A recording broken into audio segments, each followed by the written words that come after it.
Hello, hello. Let's start it off with the Little Minnesota Luxury Real Estate segment. It's going to be brought to you by Mr. Chris Rooney Home Experts as well. This mystical mansion sits amongst towering trees on 5.2 acres of beautiful grounds. The story here is rich.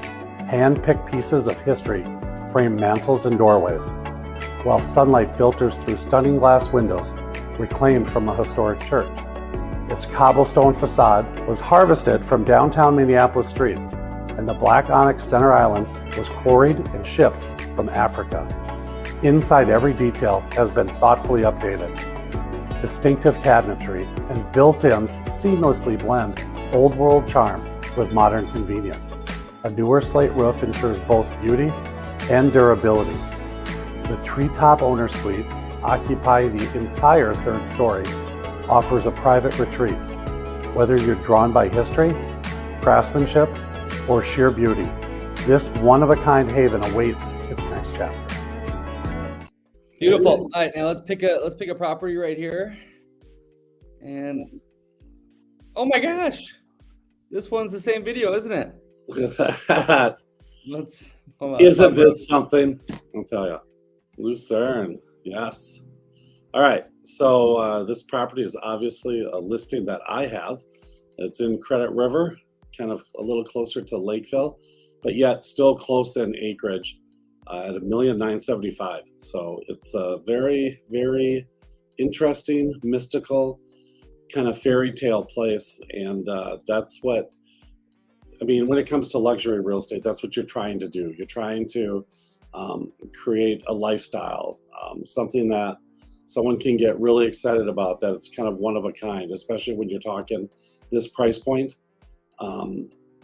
that's maybe not on a lake. So obviously Lakeshore property soars a lot of the houses, and it's this is a great option for someone that's been on the lake, and maybe they're going to secure $2.5 million for their house that doesn't even compare close to this, but yet it gives it another lifestyle. So let's go through some of those pictures and show them. So obviously the idea is with marketing is trying to get people to kind of buy into the luxury part of it. This one's not a hard one to do, to get people excited about because of all the upgrades that it does have. But it's also how you kind of move through the photos, and you're creating a story and you're almost bringing them like through the house.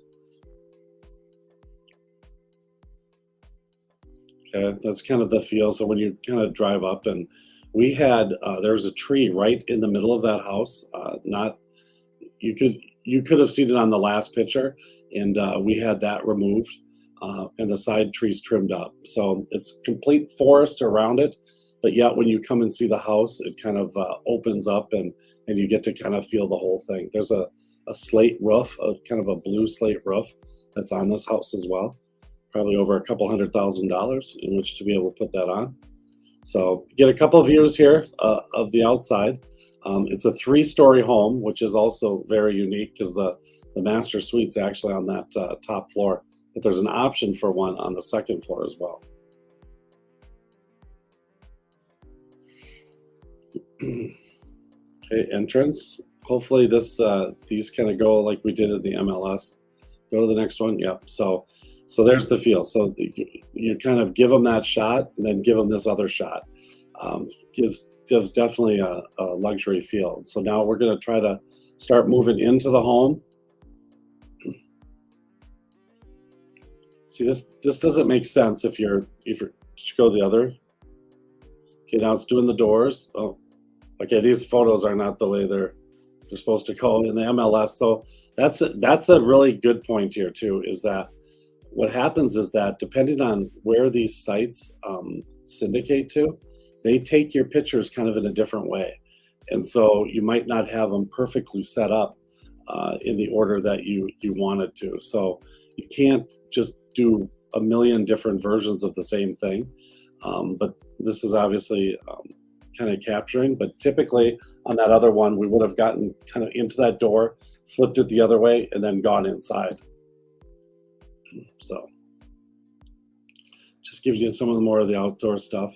This outdoors I'm gonna show you that little thing right there. That little, it's a shack, a shanty, coal miner's cabin type thing. But the coolest part about it is it's unfinished and it's really like rugged, but the bones of it are really good. So you look on the outside of it like, oh God, tear that thing down. But it gives so much character in this house, and kind of fun. So you can kind of see how it fits in the landscape. So now we're going inside. That should have been the photo from a while ago. Oh, where are we going? Okay, so now we're inside. Got kind of a dining room and an office to each side. You kind of saw some of those photos on that video that we had. So let's keep going.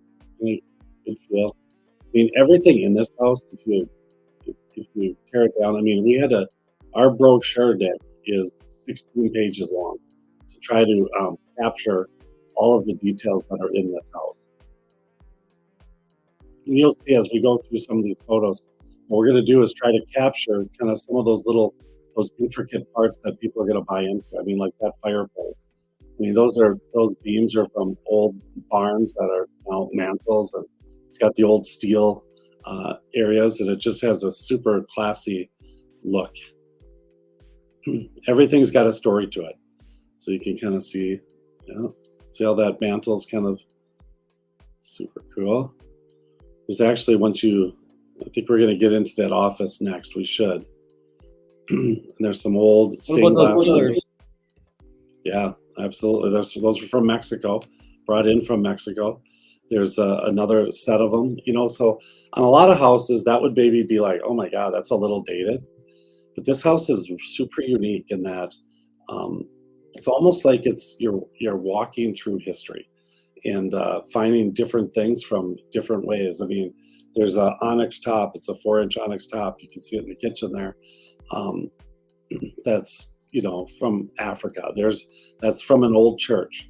And so, they took what they had from the old church, then created what they needed to create and put it within a bookshelf to kind of make it look super cool. Then those bookshelves with that wallpaper behind it really makes it kind of stand out. There's some more stained glass that's up in the kids' bedrooms as well. Look at that, you can read some books. Fireplace, again, trying to get the more of the details. Okay, really tried to get like the house. That actually feels, it's an open, you can't do that anymore, but that's an open flame, gas, wood feeling fireplace. The flame is actually like legit flame, but it's open, so it gives you that feeling. Typically, it was only used for outdoors, but at the time that that was constructed, it was fine in which to do. Again, trying to capture through the windows, bring that outside in, and that's another cool place.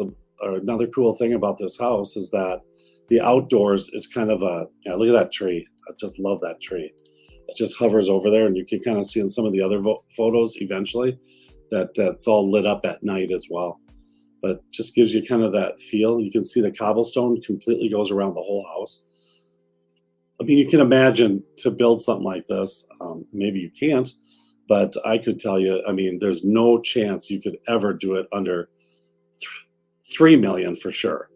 Not even close for what it is. I mean, the siding alone is probably $500,000 to do that. But again, trying to capture the essence of the house, trying to get people online to be able to feel it so they can come in and go see this house.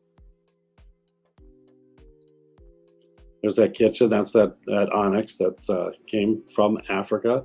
And the more you can kind of tell that stuff, it's more stories they have for their friends. You can see that cabinetry. I mean, that was built, very custom. Every last piece of it's a custom feel. So kind of got that brick, old Chicago brick, added some of that stone, kind of cobblestone feel as well inside. Let's just keep going. And I could talk about the details forever and ever, but you really try to capture like that photo. You see that little shanty shack in the background, and it just kind of gives you just a nostalgic feel. I want to get to the back pantry area. Yeah, all of those corbels are obviously pretty neat stuff. All top of the line appliances. So let's kind of get around the corner. There we go. So this little area, it almost serves as a second entrance and also kind of a mudroom. So you can see kind of the built-in lockers that they have. And you can see in the corner of that photo, right on your right there, Nick, you can see those little mailboxes. Yeah, those are actually old mailboxes. And they actually have locks to them. Look at the little peephole in that door. Everything's just so cool. Every bit of this is so detailed. And I want to get to that bathroom. Yeah, there's the mailboxes. So that's an old mailbox thing that they implemented, and it's literally still there. Now this door, super cool door. Now hopefully the next picture is the piece that I want, that I think is so important right there. So on that door, I mean, talk about history right there. I mean, I just think that is the coolest thing. So when was that, in 93? Yeah, so kind of cool. It's got the old rust upstairs.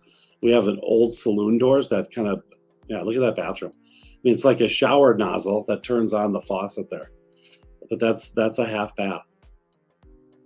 Super cool. Then of course you have to have a little loft that kind of overlooks that whole kitchen area. Get a spiral staircase going up to it, but then there's a huge area that's, well, once they'll flip the picture around the next way. Oh, not yet. Right there.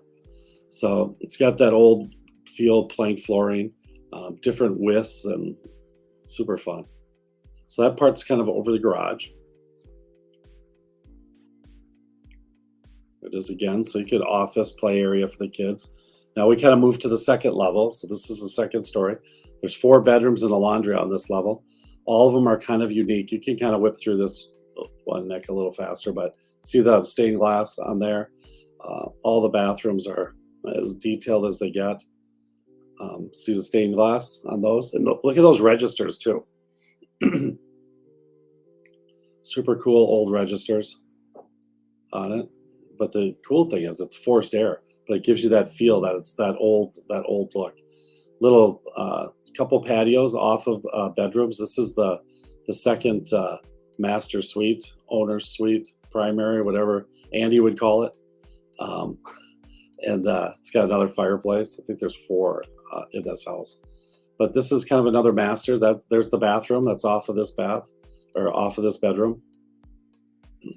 So timeless, separate shower, clawfoot tub. Get the details again. So, okay, there's another bedroom. There's the laundry, big laundry.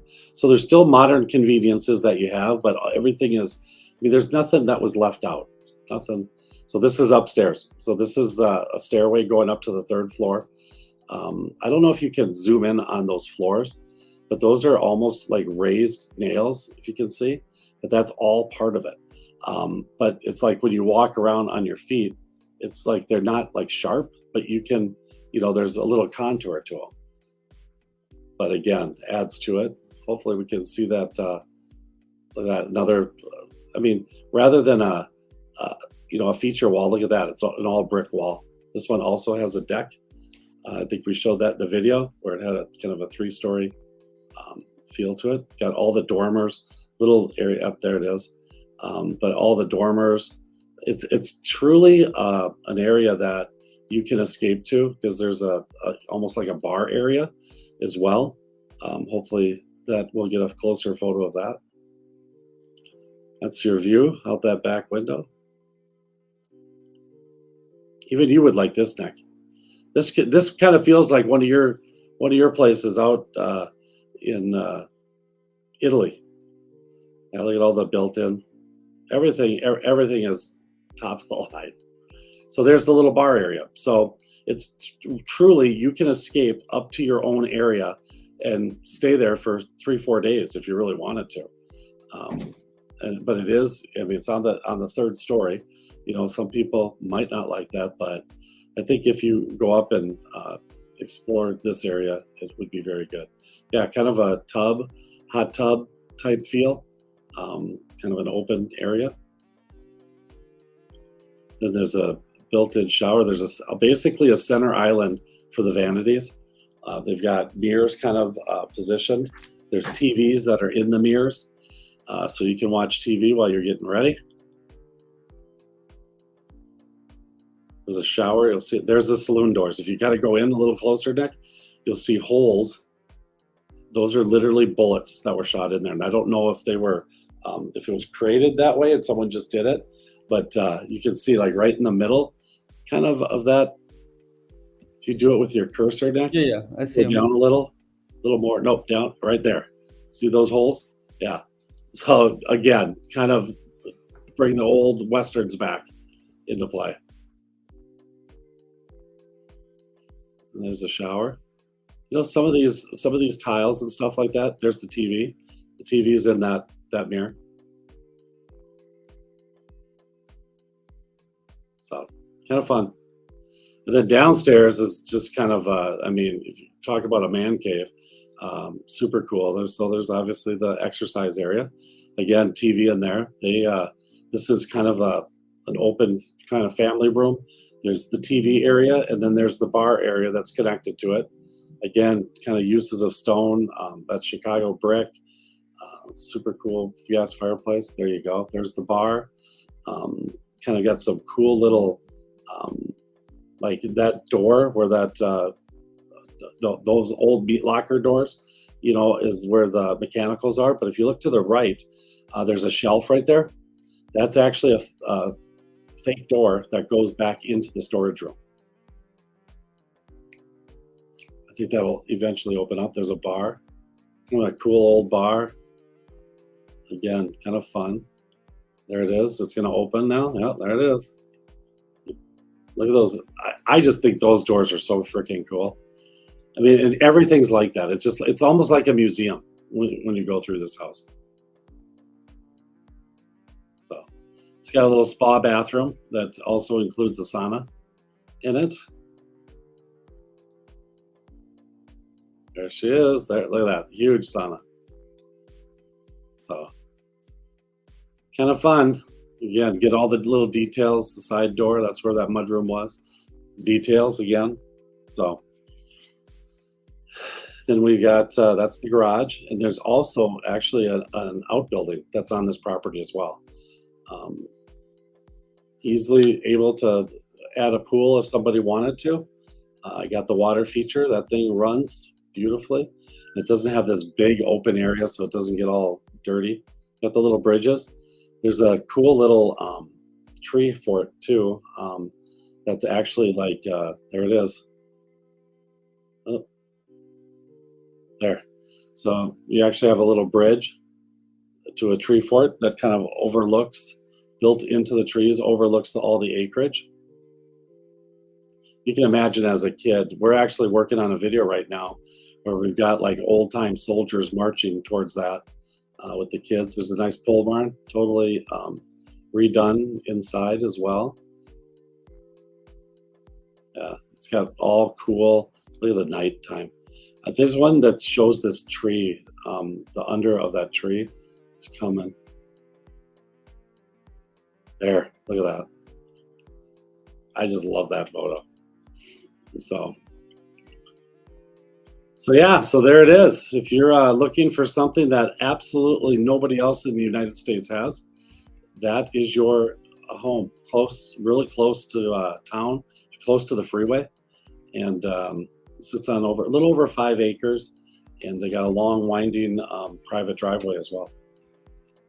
Because we always talk about when we're selling these homes to try to strip it of everything and make it seeable for everyone's eyes, but you're really leaning in to the details on this one, huh? You got to go with the right person. Yeah, you have to find that right person, and that's going to appreciate it, and you got to take advantage of when you get that kind of stuff. It's not like that stuff's dated. That's all timeless type stuff. But if someone is into white and modern and open, it's not going to work for them, which is fine.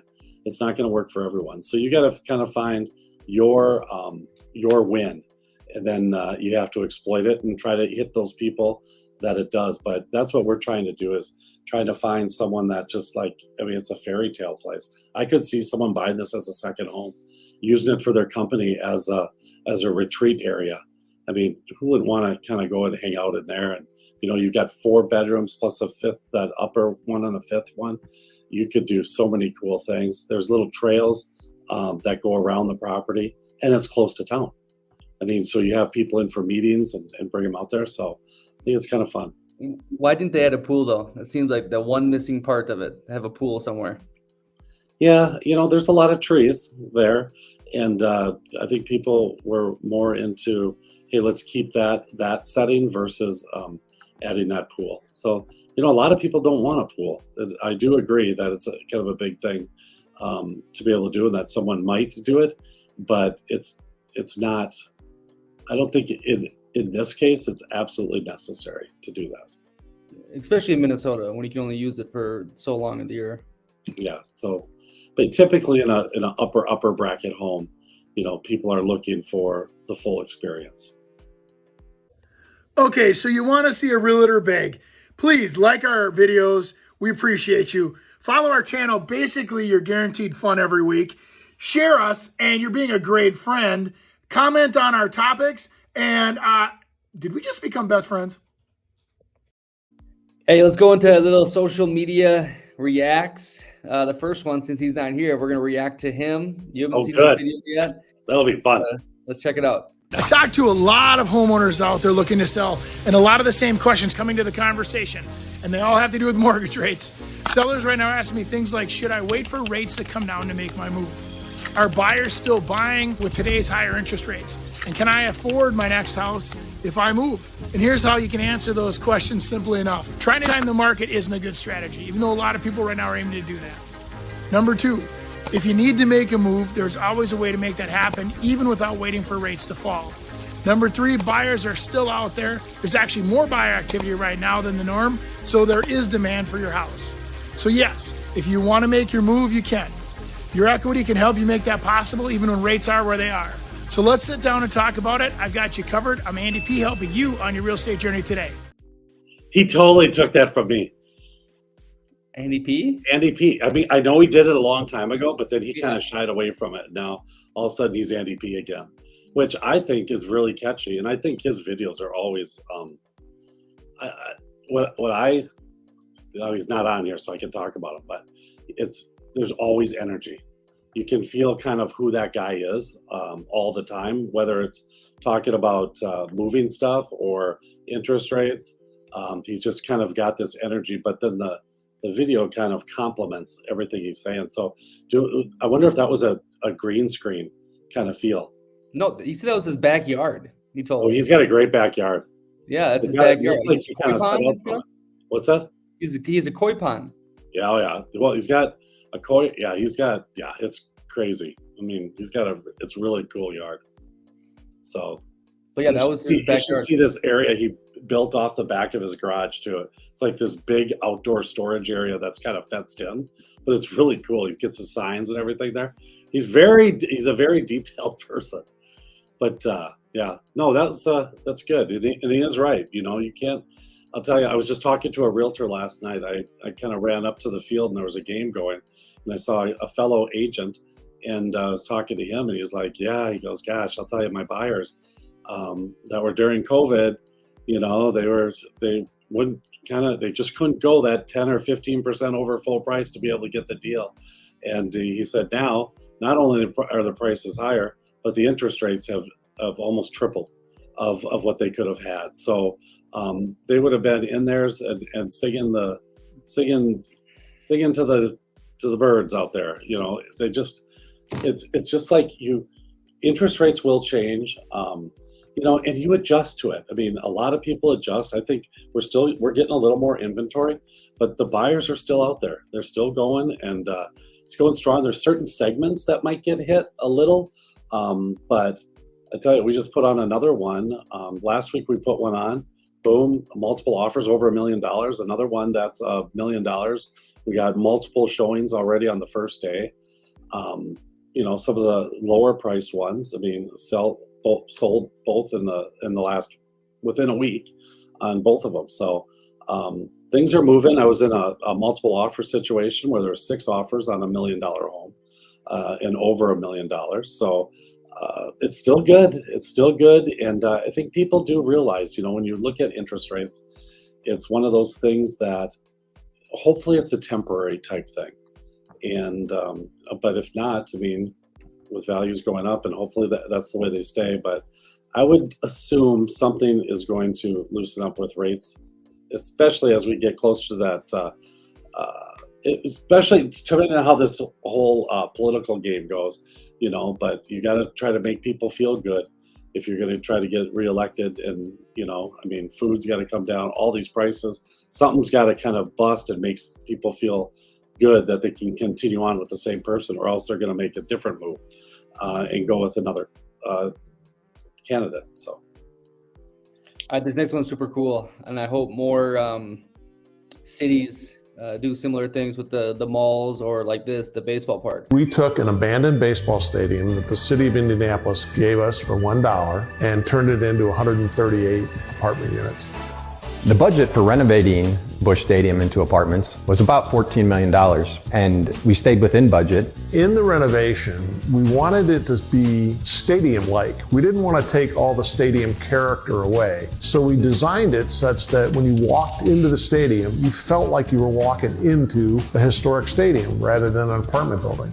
We retained the brick wall that was in the outfield, the scoreboard. We retained the infield, and we put back the base paths in concrete to kind of pay homage to what was here before. Another interesting feature that we saved were the ticket booths at the front of the stadium. So as you walk up to the front door, you still see the old ticket booths with the metal grating in them, and those areas are now inside apartments as closets. The neighborhood and the public and the city were all ecstatic that we were able to save the building. How cool. God, would I love to do that. I just wish they had a pool like an outfield. They did more of that space, or put like a cafe or a nice little garden. But it's really cool. At the beginning, I thought they actually had games there and did stuff, but that's just like the backyard of this apartment building instead. Yeah. Did you see the chain link fences for their decks? Oh, they had those out there? No. Yeah, off the deck, there's all like an outfield fence. So cool. God, that is awesome. Man, where'd you find that one? Just online. Wow. So they're in Indianapolis. Where is that? Indianapolis. Indianapolis, really? Yeah. They got my good buddy Wade Wrightson's over there. I'm actually supposed to go there this summer, so I'm gonna go check that out. Yeah, I think really that is fantastic. Can you think of any places in Minnesota that could do that? An old stadium that's busted down? That's in Indianapolis. I mean, you'd have to. I mean, it would almost have to be in a crappy part of the area. I mean, God, every field is so used up. I wonder if, like Parade Stadium, that could be pretty cool because that's got a lot of history to it as well. So that one must have had like a minor league team or something to it. Where's Parade Stadium? Parade Stadium's in Minneapolis. I know we had a exhibition game against Augsburg one time, and that's where they played. So it's somewhere over there. I don't know exactly, but I know the old where the Saints started playing. I played in the high school all-star game there. God, I can't remember what it's called. It's right by the fairgrounds, and that would be a cool one too. But I think they're still kind of using it as a stadium, but I don't think it's as exciting. But then there's railroad tracks that are right there. So, do you think the government would allow such a thing in Minneapolis? Oh yeah, I think that. I mean, a proactive community. You would think. I don't know. I mean, maybe give the land, but obviously they put the developers through hell to be able to get it done. But I think someone could get the land if they restored it. But by the time they restored it and everything, they could have bought something normal. But I think that, to me, that's something that a lot of other people would like to be part of. And like from a developer standpoint, it's like one of those things that are super cool. You get that around Canterbury. They're starting to really develop around there. Greystone Construction, which is a local company that's in Shakopee, that's headquartered in Shakopee, and they built their own offices, super cool buildings, but they're building that whole amphitheater now, and they're basically creating a town around this whole Canterbury Downs. So it's really like a destination place to go. So that's kind of actually a really good example. And I don't know what they're doing, but they're taking away a lot of the paddocks and stuff. I don't know if they're redoing them or what's happening over there, but it's pretty cool. Yeah. If you ever come back to United States, Nick, I'll show you. I'll check it out for sure. Yeah.